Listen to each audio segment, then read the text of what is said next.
He acted sad after his wife died, but he actually killed her. In a small town where everyone knew each other, a seemingly normal family was hiding a dark secret. Today, we dive into the twisted case of David Swift, a man who once lived a quiet life with his wife, Karen. But behind closed doors, things were far from perfect. Stick around as we uncover the unsettling events leading up to Karen's disappearance, the chilling details of the investigation, and the shocking twists that followed. Don't forget to like, subscribe, and hit the bell for more intriguing stories like this one. On October 30th, 2011, David Swift contacted authorities to report his wife, Karen Swift, missing. He claimed she had disappeared after a Halloween party the previous evening. According to David, Karen returned home that night, tucked their youngest daughter, Ashley, into bed, and stayed with her until they fell asleep. By the next morning, Karen was gone. When police launched their search, they discovered Karen's SUV abandoned on the shoulder of a rural highway. The vehicle had a flat tire, apparently caused by a rusty screw. Despite this finding, initial investigations revealed no clear evidence of foul play, either at the vehicle's location or within the Swift home. Karen Swift was a 44-year-old mother of four residing in Dyersburg, Tennessee. Known for her bright personality and work ethic, Karen balanced multiple jobs to support her family. She cleaned houses and worked as an aerobics instructor while also managing the challenges of raising her children. Her friends described her as a devoted mother who always put her family's needs ahead of her own. However, Karen's personal life was far from picture perfect. Behind the cheerful exterior, she was navigating a troubled marriage to David Swift, a relationship marked by years of discord and betrayal. The Swift marriage had a complicated history, particularly with trust issues. David had previously been involved in an extramarital affair that resulted in a child outside of their marriage. Although Karen chose to reconcile with him after this revelation, the relationship never fully recovered. By September 2011, Karen had reached her breaking point and filed for divorce, citing ongoing conflicts and irreparable differences. This filing came just weeks before her disappearance, marking a critical turning point in the unraveling of their relationship. Karen's decision to end the marriage placed significant strain on the household dynamic. Friends suggested that Karen sought independence not only for herself, but also to provide a more stable environment for her children. David, however, appeared to be resistant to this change. Reports indicated that he reacted poorly to Karen's decision, possibly perceiving it as a threat to his control over their lives. These tensions became more pronounced in the weeks leading up to Karen's disappearance, adding an ominous undertone to the situation. On October 29th, 2011, just one day before Karen vanished, David made a bold and unilateral decision to relocate the family. He had secured a manufacturing management job in Dyersburg and purchased a new house without consulting Karen. This abrupt move, combined with the growing instability in their relationship, raised suspicions about David's motives. The timing and secrecy surrounding the relocation left Karen and their children blindsided. Their eldest son, Preston, reportedly expressed frustration over the sudden upheaval, which added further stress to an already fractured family. As investigators pieced together the events surrounding Karen's disappearance, questions began to emerge about David's intentions. The abrupt nature of his decisions, combined with the deteriorating state of their marriage, cast a shadow over his actions. While there were no immediate signs of foul play, the narrative of control, mistrust, and escalating tension within the Swift household hinted at deeper complexities in Karen's life, ultimately making her case all the more troubling. Karen Swift first laid eyes on their new home while unpacking boxes, a moment that underscored the upheaval in her life. The rushed relocation had left little time for adjustment, but Karen tried to make the best of the situation. Despite the challenges, she quickly resumed work to support her family, taking on jobs as a house cleaner and an aerobics instructor.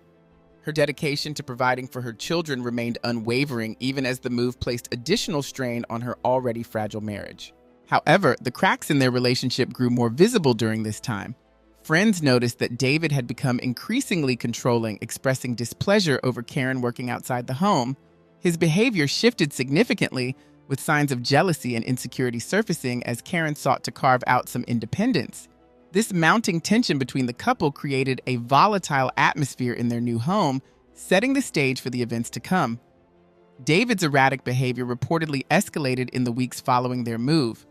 According to sources close to Karen, he began exhibiting troubling signs of possessiveness, even going so far as to follow her during outings. This pattern of stalking added a layer of fear and unease to Karen's daily life. While Karen tried to maintain normalcy for her children, the controlling dynamics in her marriage had become increasingly toxic, raising concerns among those who knew her. On the morning of October 30th, 2011, David Swift contacted law enforcement claiming his wife was missing. He expressed worry over Karen's well-being, stating that he had no idea where she could be. This call officially launched the investigation into Karen's disappearance. Police quickly began piecing together the events of the previous evening, interviewing family members and friends to establish a timeline of Karen's last known movements.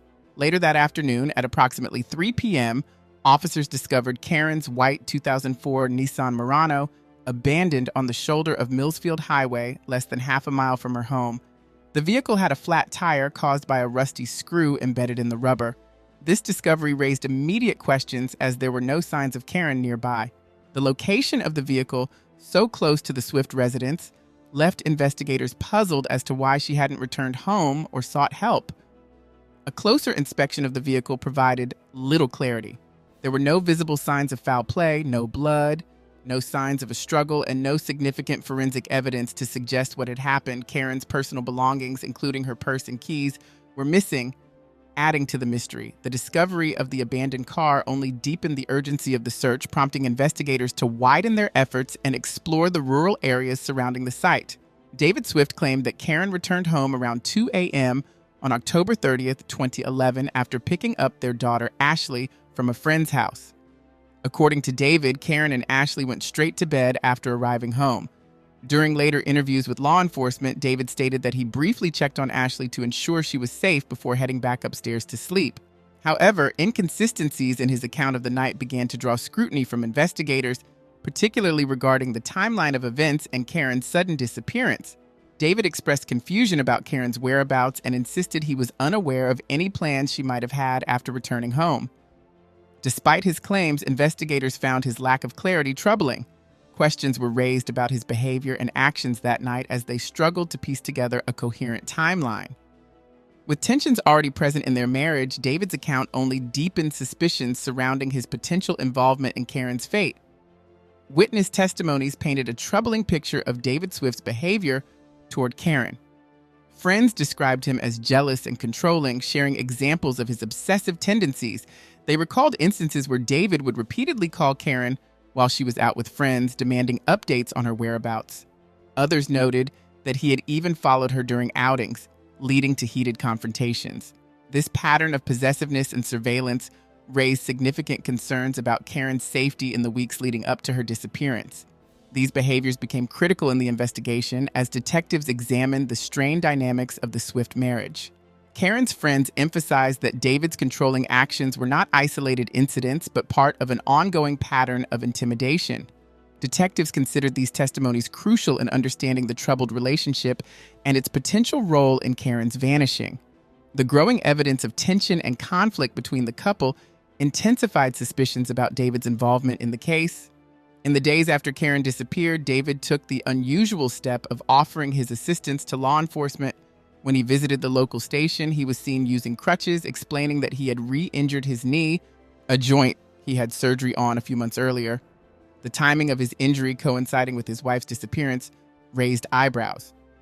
Investigators began questioning whether the injury was a convenient coincidence or something more deliberate given the contentious state of their relationship. The investigation took a grim turn on December 10, 2011, when human remains were discovered in a rural cemetery less than 3 miles from the Swift family's home.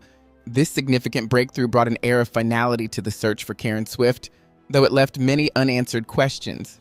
As forensic experts worked to confirm the identity of the remains, detectives shifted their focus to uncovering how Karen ended up there and who might have been responsible. The proximity of the discovery to the Swift home only deepened the mystery surrounding her disappearance.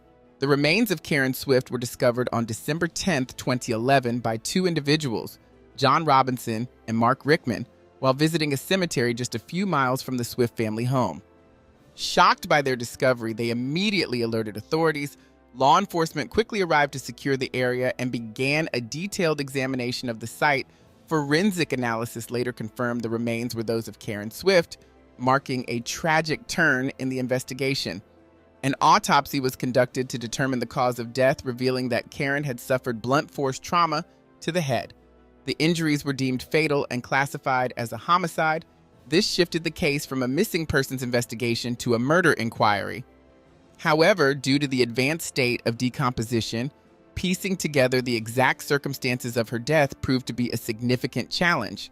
The medical examiner suggested that Karen may not have been alive when the injury occurred, adding complexity to the case.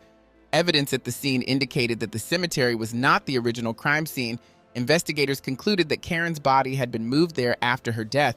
This discovery raised critical questions about who had transported her remains and why the cemetery was chosen as the dumping ground. The grim findings also reignited suspicions around David Swift, whose behavior and strained relationship with Karen had already drawn investigators' attention. During the investigation, authorities uncovered a significant detail about Karen's efforts to maintain privacy. They found that Karen had secretly obtained a second cell phone, which she used to avoid being monitored by David. This secret phone highlighted the level of control she had been trying to escape within her marriage. When confronted, David claimed he had no knowledge of this phone. However, investigators later found the number saved in his work phone, casting doubt on his claims of ignorance. David's behavior during his interactions with investigators also raised red flags. Instead of showing concern for Karen's well-being or grief over her death, he appeared fixated on criticizing her lifestyle. He frequently brought up allegations of drinking and partying, shifting the focus away from the investigation itself. Detective McCree noted that David's preoccupation with Karen's behavior, rather than her tragic fate, hinted at potential concealment or deflection on his part. These troubling revelations prompted investigators to examine David's actions more closely. The discovery of Karen's secret phone, coupled with his questionable responses and behavior, painted a portrait of a husband who might have had more knowledge of her fate than he let on. As detectives delved deeper, the pieces of the puzzle surrounding Karen's death began to focus increasingly on the dynamics of her troubled relationship with David and the unanswered questions it left behind. Despite investigators' suspicions, they struggled to uncover direct evidence tying David Swift to Karen's murder. The case stagnated as no physical evidence or eyewitness testimony emerged to link him conclusively to the crime. In the months following Karen's death, David moved to Alabama and remarried, seeking a fresh start.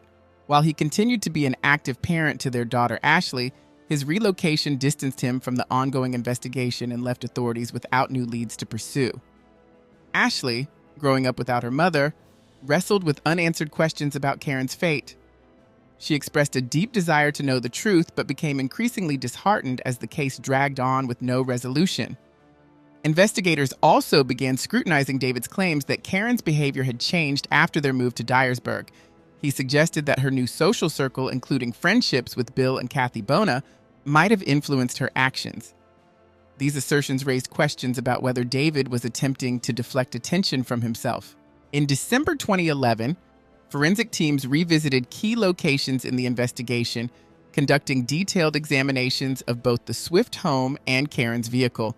While there were no definitive signs of foul play in the house, Karen's bedroom was noted to be in slight disarray, raising concerns about what might have occurred there. Investigators also discovered an unusual stockpile of 7 gallons of bleach in the home. When questioned, David claimed the bleach was for cleaning up after an incident involving a neighbor's dog being poisoned. As the investigation progressed into January 2012, law enforcement expanded their efforts, issuing public appeals for information. Authorities urged anyone with knowledge of Karen's last movements or her disappearance to come forward. Despite these efforts, the case remained at a standstill. Testimonies pointed toward David's potential involvement, but the lack of concrete evidence prevented authorities from moving forward. Investigators continued to gather what they could, determined to uncover the truth about what happened to Karen. Over the next several years, the case remained open but unresolved. Detectives pursued numerous leads, re-examined evidence, and analyzed testimonies, but their efforts fell short of producing the definitive proof needed to make an arrest. For more than a decade, Karen Swift's murder haunted the community and her family, with the hope for justice growing fainter with time. However, the persistence of law enforcement would eventually pay off. On August 8, 2022, A significant breakthrough finally occurred. David Swift was charged with first-degree premeditated murder in connection with Karen's death, marking a turning point in a case that had remained cold for years. The indictment signified progress in the long pursuit of justice for Karen Swift, bringing a renewed sense of hope to those who had fought tirelessly to uncover the truth. The news of David Swift's arrest sent shockwaves through the community and Karen's family, who had spent over a decade in limbo, awaiting answers about her tragic fate. For Karen's daughter, Ashley Swift, the arrest was particularly difficult to comprehend. Having grown up amidst the uncertainty surrounding her mother's disappearance, the sudden development left her reeling. "I was just trying to figure out why," she shared, capturing the emotional conflict of grappling with her father's implication in the case. The arrest marked a turning point, but it also brought a fresh wave of grief and confusion for Ashley and her siblings. For the residents of Dyersburg, the arrest of David Swift was equally shocking. The community had followed the case closely for years, speculating and hoping for justice. Conversations about Karen's disappearance were common, and the lack of significant progress had left many disheartened. When authorities finally announced David as the primary suspect, it brought a mix of relief and disbelief. After years of uncertainty, the community was eager to understand how the pieces of the puzzle had come together to implicate Karen's husband. Prosecutor Danny Goodman, who led the case at the time of David's arrest, shed light on the challenges investigators had faced over the years. He believed previous prosecutors had struggled to build a solid case because they were waiting for a single definitive piece of evidence to prove David's guilt. However, Goodman revealed that such a smoking gun never existed. Instead, the case relied on assembling countless smaller details, like a complex puzzle with a clear narrative but no single irrefutable piece. The COVID-19 pandemic added another layer of complexity to the investigation. When the world came to a halt, Karen's case also temporarily stalled, yet prosecutors used this downtime to dive deeper into the evidence. They reviewed nearly 30 large bins of case files, meticulously analyzing every document and testimony related to Karen's murder. Though they didn't uncover the elusive key evidence they had hoped for, they identified consistent patterns that painted a clear picture of David's motive and behavior leading up to Karen's death. Goodman also provided insight into David's psychological state, which played a central role in the case. According to the prosecutor, David's behavior throughout his relationship with Karen was marked by an obsessive need for control. He closely monitored her actions, restricted her independence, and ensured she lived within his rules. But as their marriage began to deteriorate and Karen sought more freedom, David appeared to lose his grip on her. Goodman suggested that this loss of control may have fueled David's actions, pushing him to a breaking point. The prosecution's theory painted David as a man desperate to maintain power over his wife, even as their relationship unraveled. Investigators argued that Karen's growing independence and determination to move on with her life threatened the fragile balance David had tried to preserve. This struggle for control became a crucial element in building the case against him, ultimately leading to his arrest and the long-awaited pursuit of justice for Karen Swift. David Swift's mounting frustration seemed to stem from multiple factors: the strain of Karen's growing independence, her social outings, and the looming divorce. These circumstances reportedly culminated in a plan to murder Karen, as the prosecution presented a chilling theory of how the crime unfolded. They alleged that David meticulously staged the events to make her death appear as an abduction rather than a homicide, piecing together evidence that pointed directly to him as the perpetrator. According to the prosecution, the fatal events began in the early hours of October 30th, 2011. After Karen picked up her daughter Ashley and returned home, the two fell asleep together in Karen's bed. Sometime during the night, David moved Ashley into another room, a move prosecutors claimed was deliberate as it created an opportunity for him to carry out his plan. They argued that David then attacked Karen, dragging her to the garage where he inflicted blunt force trauma by stomping on her head. To cover up the crime, the prosecution alleged that David transported Karen's body in her car to a nearby cemetery, where he disposed of her remains. By staging the scene, he attempted to construct a narrative that Karen had been abducted after leaving the house. This theory was bolstered by the condition in which Karen's vehicle was found, abandoned along a rural highway with a flat tire caused by a screw. Investigators believe this detail was a deliberate part of the staging to mislead authorities. In the days following Karen's disappearance, David presented himself as a concerned husband, voluntarily offering his assistance to law enforcement. He frequently visited the police station, often arriving on crutches due to a knee injury. Prosecutors argued that his use of crutches was an intentional attempt to create the perception that he was physically incapable of dragging Karen's body, further supporting his alibi. However, this apparent injury did not deter suspicion, as his movements and actions came under increasing scrutiny. The prosecution also dismissed the possibility that Karen had willingly left the house on her own that night. For such a scenario to be plausible, certain unlikely factors would need to align. For example, Karen would have needed plans to meet someone, yet no evidence of such arrangements was ever uncovered. Additionally, moving Ashley to another room while David slept would have risked waking him unnecessarily, a detail that investigators found illogical.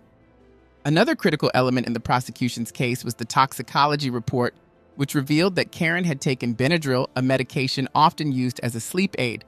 If Karen had intended to leave the house after dropping Ashley off, it made no sense for her to take a sleeping pill beforehand. This evidence further supported the claim that Karen had no plans to leave voluntarily and added weight to the theory that David's actions were premeditated. Together, these details formed the foundation of the prosecution's argument, presenting a chilling narrative of control, frustration, and violence. Prosecutors worked to solidify their case by presenting a variety of evidence they claimed pointed to David Swift's guilt. While much of the evidence was circumstantial and over a decade old, they argued it provided a clear narrative of the events surrounding Karen Swift's murder. A key part of their case centered on a toxicology report that confirmed Karen had taken a sleeping aid before her death, which was inconsistent with her supposedly leaving the house voluntarily. Additionally, they cited the inactivity of her phone after she and Ashley returned home as a potential indicator of foul play. However, during the trial, new revelations emerged regarding Karen's secret phone, a critical piece of evidence. While initial reports suggested the phone had been inactive, forensic analysis revealed otherwise. It was discovered that a voicemail call was made from the device at 9:55 a.m. on October 30th, hours after Karen was reported missing. Investigators noted that the phone had connected to the family's Wi-Fi at the time of the call. With David being the only adult present in the house during that time frame, the prosecution claimed this was a critical link tying him to Karen's disappearance. To challenge David's claim of a re-injured knee that supposedly limited his physical abilities, the prosecution introduced testimony from a neighbor. This neighbor recalled seeing David help move hay bales, each weighing approximately 60 pounds, without the use of crutches. The prosecution argued this undermined David's narrative and supported their theory that he had staged his physical incapacity to divert suspicion. The testimony, combined with evidence of staging at the cemetery and the circumstances surrounding Karen's phone activity, formed the backbone of the prosecution's case. Despite the prosecution's detailed circumstantial theory, David's defense attorney, Daniel Taylor, countered these claims with a vastly different perspective. Taylor argued that the allegations of David being a controlling and jealous husband were exaggerated and misleading. Instead, he painted David as a concerned husband, one who was worried about his wife's well-being rather than trying to dominate her life. This argument sought to shift the narrative away from guilt and instead portray David as a victim of misunderstandings and assumptions. Taylor also highlighted Karen's social habits, which became a point of contention during the trial. He emphasized testimonies suggesting that Karen's behavior had changed after the family's move to Dyersburg. Allegations of excessive partying and alcohol consumption, according to the defense, painted Karen in a less flattering light. Taylor argued that these behaviors created tension in the marriage, but they were not grounds for murder and certainly did not justify implicating David without solid proof. Further complicating the narrative were neighbors' testimonies about Karen's activities, which painted a complex picture of her life. These accounts, the defense suggested, indicated that the tension in her marriage was not entirely one-sided and that Karen's behavior may have contributed. Throughout the trial, the defense attempted to challenge the prosecution's portrayal of Karen's lifestyle and the events leading to her death. One of the testimonies introduced by the defense came from a neighbor who described an instance when Karen was found unconscious and naked on their couch after a party. According to the neighbor, David had been called to pick Karen up, which the defense used to suggest that Karen may have been involved in reckless behavior, including a possible sex ring, and had been seeking out other men. This testimony aimed to divert attention from David, suggesting that Karen's personal life may have contributed to the tension in their marriage. Additionally, the defense questioned the specifics of the state's version of events. They argued that if Karen had indeed suffered a fatal head injury, as the prosecution suggested, there should have been signs of blood in the garage or the car where she was allegedly moved. David's attorney, Daniel Taylor, also noted that there was no evidence to support the claim that David had left the house the night of the alleged murder, which contradicted the prosecution's theory of staging the scene to look like an abduction. A critical point of contention was the determination of the cause of Karen's death. The defense challenged the medical examiner's initial conclusion that Karen had been stomped on the head. Taylor pointed out that the examiner had since reconsidered this theory, which weakened the prosecution's case. The defense further argued that it would have been physically impossible for David to inflict such an injury while on crutches due to his knee injury, which had required surgery months before. Taylor asserted that David would not have had the strength to carry out such an act with his limited mobility. Supporting this claim, David's physical therapist testified that David struggled with walking and lifting, further undermining the prosecution's assertion that David had the ability to carry out a violent attack on Karen.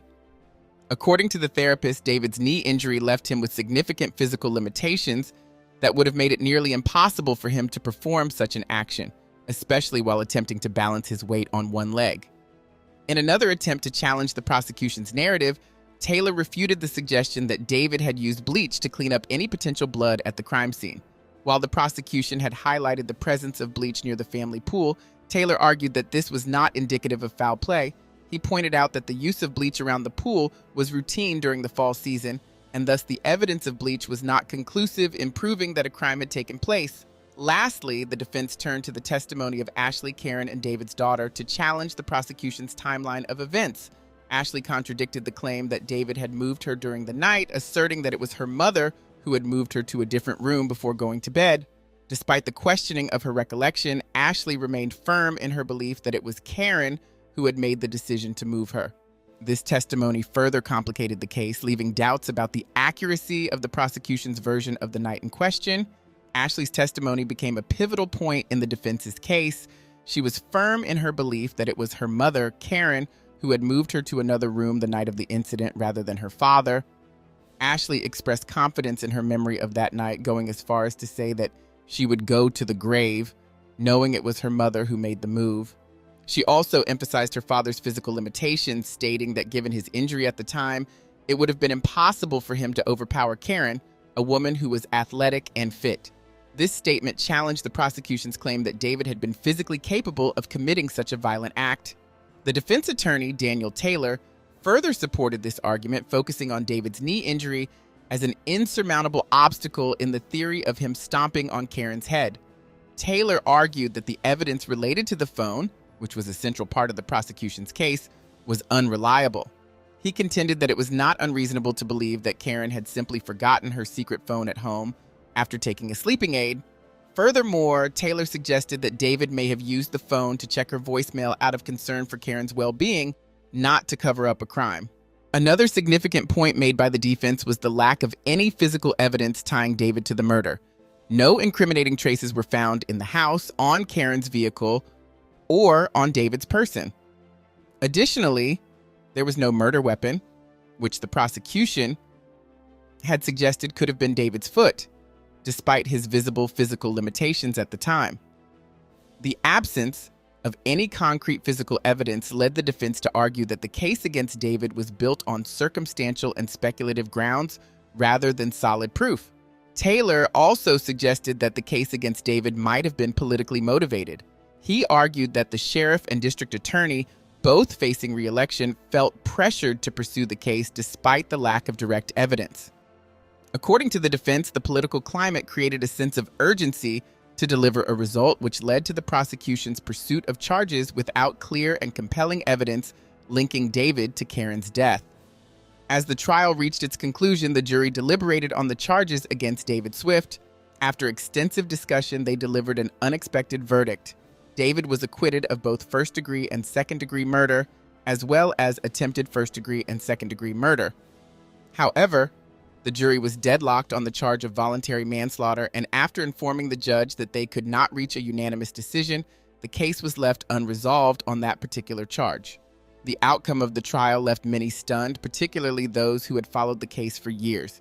Despite the evidence presented by the prosecution, the jury found that the case against David Swift was not strong enough to secure a conviction on the most serious charges. While the trial did not provide a definitive resolution, the legal battle highlighted the complexities of the case and the uncertainty surrounding Karen Swift's tragic death. The trial surrounding David Swift's alleged involvement in his ex-wife Karen's death has seen significant development since the initial mistrial in June 2024. One of the key new revelations came from David's ex-wife, Kelly Essman, who has publicly accused him of stalking her after they met on a dating site 3 years following Karen's death. During a 2020 interview, Kelly detailed, "The case of David Swift serves as a chilling reminder of the dangers lurking behind closed doors in seemingly normal lives. It reveals how manipulation, control, and secrecy can drive a person to commit unspeakable acts, all while hiding in plain sight." The tragic disappearance and death of Karen Swift show the complexities of relationships and the hidden struggles many face. Thank you for joining us today. Be sure to subscribe and hit the bell to stay updated on this case and more stories like it. If you found this video thought-provoking, please leave a comment, give us a thumbs up, and share it with others. Your support helps us continue bringing these stories to light. Stay curious, stay aware, and we'll see you next time.